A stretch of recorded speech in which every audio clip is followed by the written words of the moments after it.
Le projet se fera correctement. On ne bâclera pas le projet là. Je le redis ici encore, Simandou, c'est un bijou pour nous.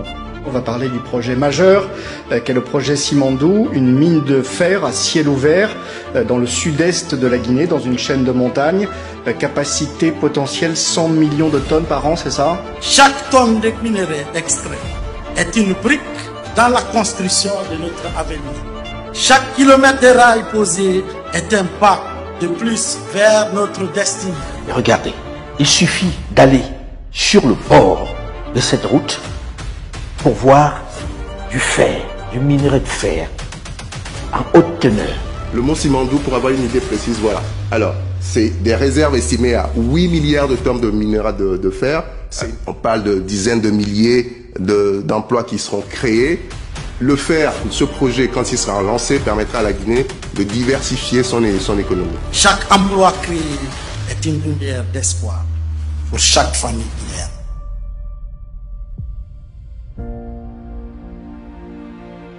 En réalité, nous avons fait un programme stratégique par des choix pragmatiques en ligne avec les réalités de notre pays.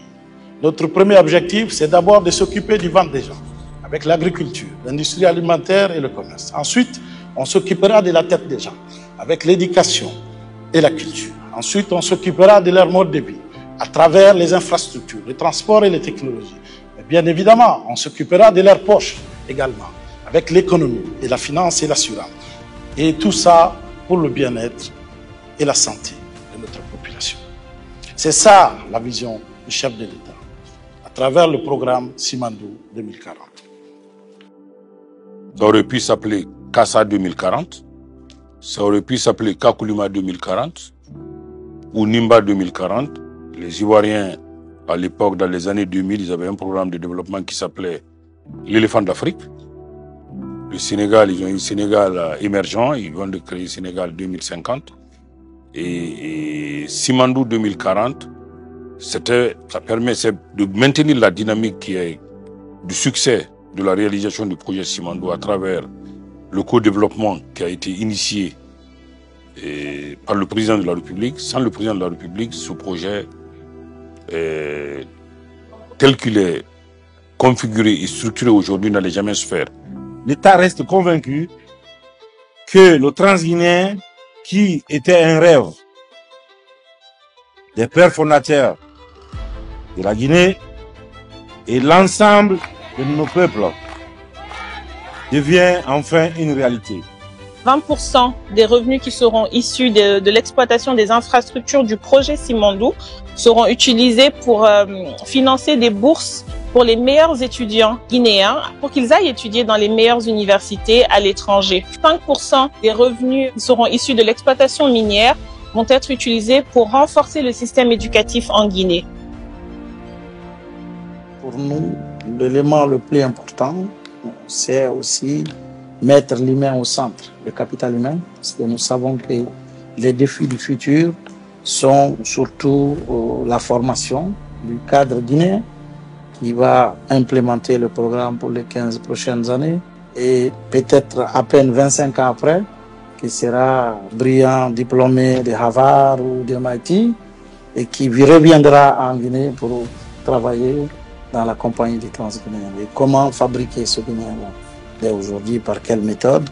Ça, c'est vraiment l'ambition et la vision du chef de l'État. Voici les types de questions qu'on se pose aujourd'hui. Nos parents sont allés à l'école pour faire le Simandou. Les premiers ingénieurs guinéens ont été formés pour participer au projet Simandou. Donc, c'est un honneur que ce soit notre génération qui le voit se réaliser. C'est un honneur pour la Guinée de pouvoir offrir ce cadeau au monde. C'est un projet intégrateur qui connecte les 4 régions naturelles de notre pays pour aller vers son développement accéléré. La Guinée, avec Simandou, va clairement jouer un rôle crucial et sous le leadership, bien évidemment, du président général Mamadi Doumbouya, qui nous donne la chance de montrer que quand la Guinée se met ensemble, il est bien possible qu'on fasse des miracles. Tout ce qui est lié aux opérations, les paiements des impôts et taxes, un certain nombre de cash flow, des revenus générés par la société, ces revenus seront domiciliés dans les établissements bancaires guinéens. Ça permet d'avoir des capitaux beaucoup plus bas, donc des revenus pour l'État qui vont venir beaucoup plus tôt. Tout ceci contribue à amener notre pays, le système financier également du pays, et vers un autre niveau pour sortir nos banques du schéma dans lequel elles sont aujourd'hui, c'est-à-dire c'est des banques. Il y a deux opérations, dépôt et retrait ou établissement des lieux de crédit pour faire de financer de l'importation. Il n'y a pas de financement de projet. L'objectif pour nous est très clair. Les revenus essentiellement issus de Simandou seront en grande partie placés dans un fonds qui nous permettra de pouvoir l'utiliser pour aller chercher l'argent moins cher sur le marché des capitaux, mais aussi servir de collatéral pour aller aussi garantir des prêts. Le projet n'aurait pas pu avancer aussi rapidement, ni aller aussi loin, sans une relation solide et positive entre les partenaires industriels et le gouvernement. Cette relation a donc pris du temps à se développer, mais nous entretenons une coopération très étroite avec le gouvernement guinéen.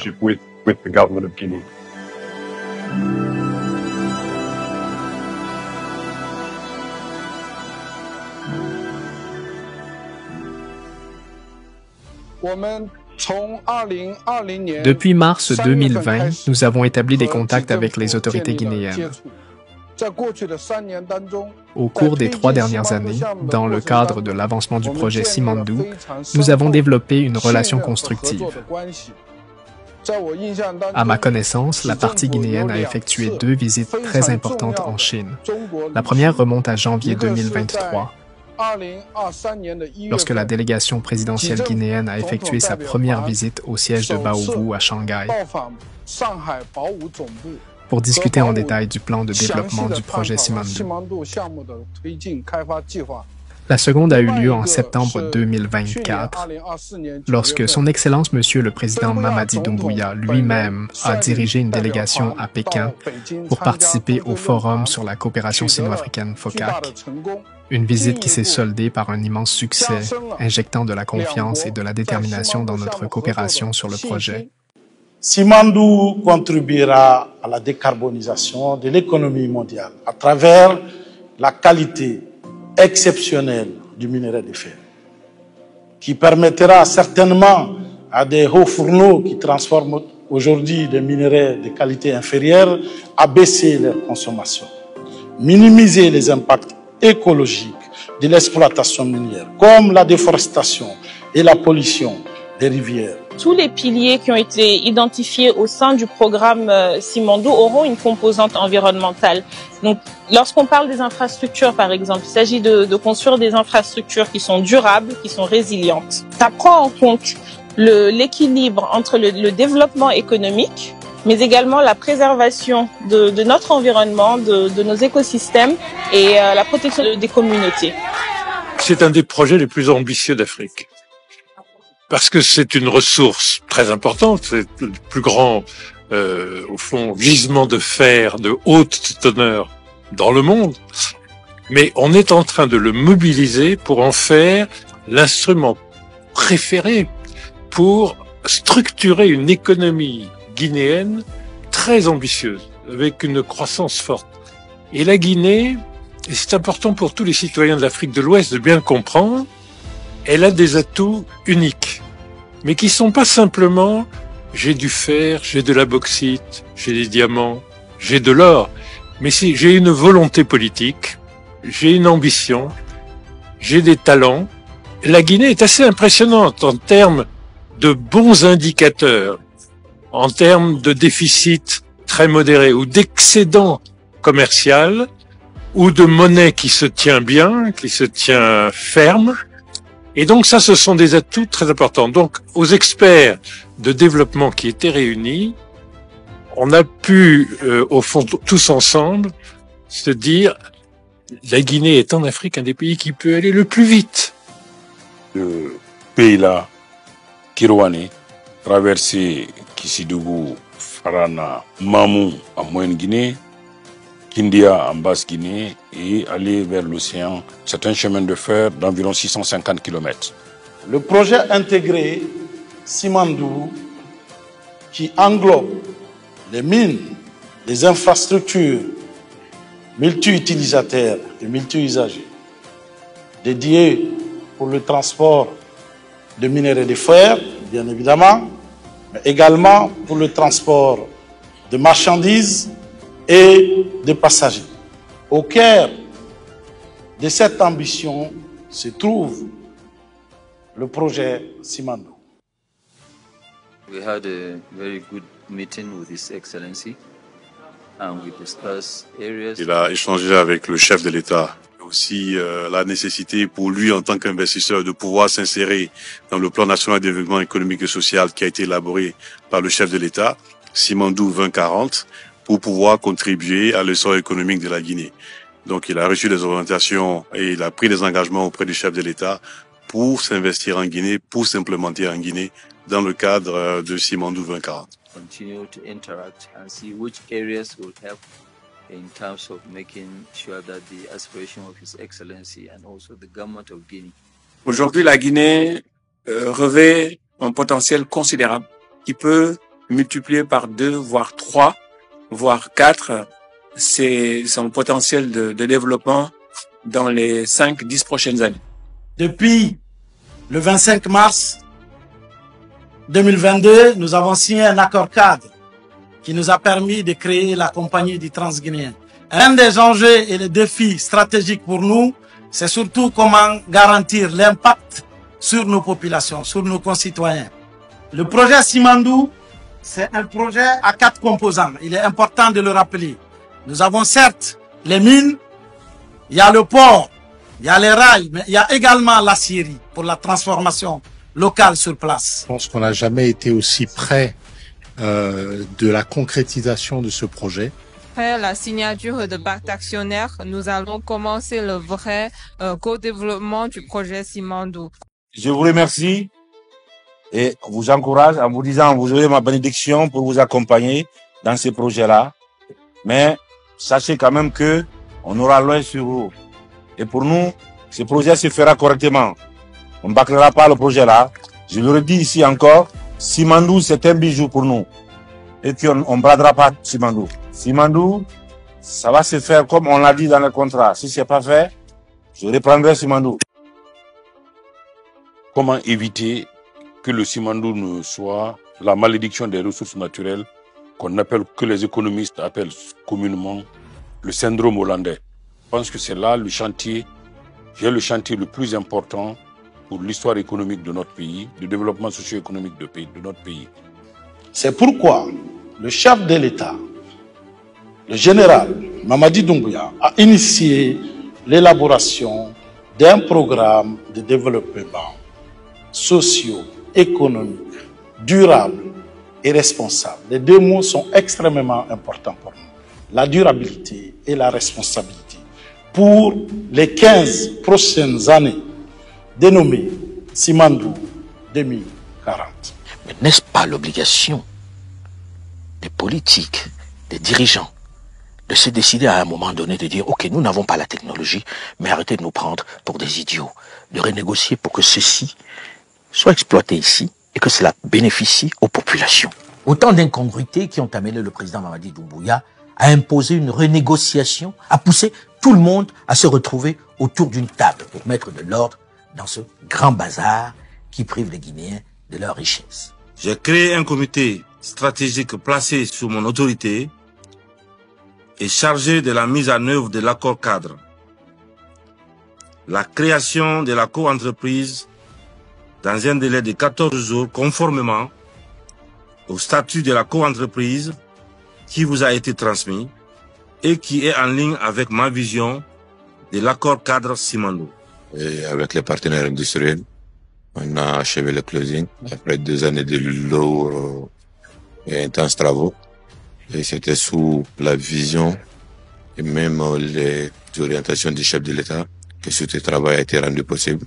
Donc c'était l'occasion pour le groupe BAO de venir réitérer au chef de l'État clairement la volonté ferme du groupe BAO de respecter ses engagements de faire les travaux conformément aux engagements qu'ils ont pris, mais également remercier l'excellence de la vision du chef de l'État par rapport au projet Simandou et lui dire tout le respect et tout l'honneur qu'il les a fait en permettant au groupe Bao effectivement de prendre place à la table des industriels. Ce contrat, pour nous, c'est aussi la garantie des emplois en Guinée, mais aux États-Unis, pour au moins les 30 prochaines années. Ce contrat est le symbole de la garantie aussi de business en Guinée et aux États-Unis. Ça renforce nos liens bilatéraux, mais aussi les liens pour l'innovation, les business des États-Unis. Ça, c'est la vision de Simandou de 2040 et nous aussi, nous sommes là-dedans. Les locomotives arriveront d'ici la fin de 2025 et nous mettrons tout en œuvre pour former une main-d'œuvre qualifiée, notamment pour la maintenance des rails et des locomotives, dans le but d'assurer un transfert de compétences et de technologies en accord avec nos engagements concernant le contenu local. Nous avons beaucoup d'acquis sous le leadership du chef de l'État dans le cadre du projet Simandou, mais il nous reste encore beaucoup de défis. L'un des défis pour nous, c'est cette première phase de construction. Comment garantir le contenu local? Comment offrir des opportunités d'emploi à nos concitoyens? Comment offrir les opportunités de business aux entreprises guinéennes? Et surtout, comment garantir la formation des Guinéens pour le transfert des compétences et des technologies? Nous essayons de nous concentrer sur le concret. Nous essayons de monter en compétences, monter en capacité, comprendre ce qui se passe pour pouvoir y participer, être autour des tables où on peut comprendre quelles sont les opportunités qu'on peut saisir.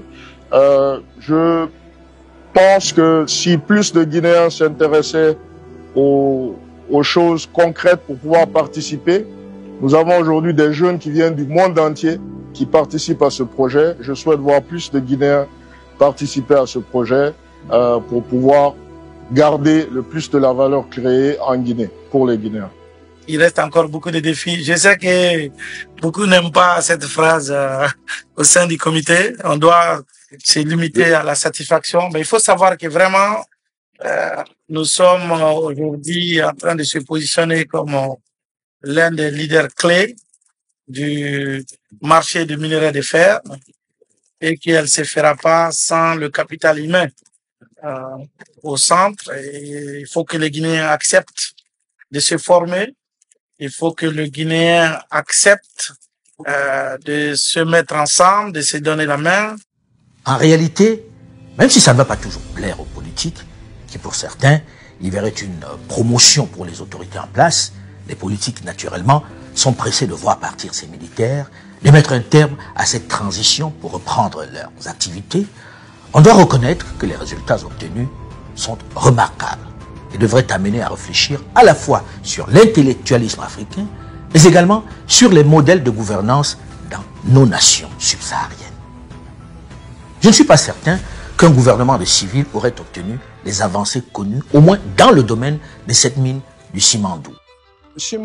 Simandou 2040 est manifestement un programme de développement social ambitieux et d'une grande importance. En tant qu'actionnaire du projet Simandou, Bao le soutient pleinement et est prêt à travailler aux côtés des autorités guinéennes et de la société guinéenne pour contribuer à sa mise en œuvre. Nous sommes convaincus qu'avec la mise en production réussie du projet Simandou d'ici la fin de cette année, ce programme deviendra un moteur essentiel du développement social en Guinée. Il est essentiel d'avoir une vision stratégique. Car après tout, sans vision, comment savoir où l'on va? Maintenant que le gouvernement a clairement défini où il voit la Guinée dans 15 ans, nous sommes ravis de faire partie, même modestement, de cette vision d'avenir. La construction des écoles, des hôpitaux, d'infrastructures, des nouvelles villes, des nouvelles routes, la diversification de l'économie, investir d'autres secteurs comme agriculture, industrie, bien évidemment, exploiter le potentiel immense du tourisme. Nous appelons la Guinée notre paradis. Nous croyons que c'est une terre de richesse et d'innovation. En tant qu'entreprise locale, c'est d'abord un honneur en tant que Guinéen de participer, d'être au front de ce travail. Nous avons été l'une des sociétés qui ont été, comme on dit, les premières sur le terrain. Et aujourd'hui, il est très important quand nous voyons le nombre d'emplois créés et par nous-mêmes et par les autres intervenants sur le projet tout au long du corridor. Et nous voulons continuer à augmenter la part, comme on dit, de participation, de création de valeur des sociétés locales sur ce projet et sur les autres projets miniers guinéens. Nous avons qualifié le chemin de fer de corridor de prospérité à travers les régions pauvres de la Guinée. Grâce à son caractère polyvalent, avec à la fois un service de transport de fer et un service de transport de passagers, il favorisera l'agriculture et d'autres formes de développement le long de ce corridor. Avec les gares que nous avons prévues, nous pouvons imaginer un avenir où les produits agricoles, qui ne peuvent actuellement pas atteindre les marchés en raison des contraintes d'infrastructure, être commercialisés en Guinée et potentiellement exportés. Nous sommes en train de transformer notre richesse minérale en un héritage durable pour les générations à venir, passionnante pour le bénéfice de la Guinée, de l'Afrique et du monde entier. Je vous remercie vraiment pour votre attention.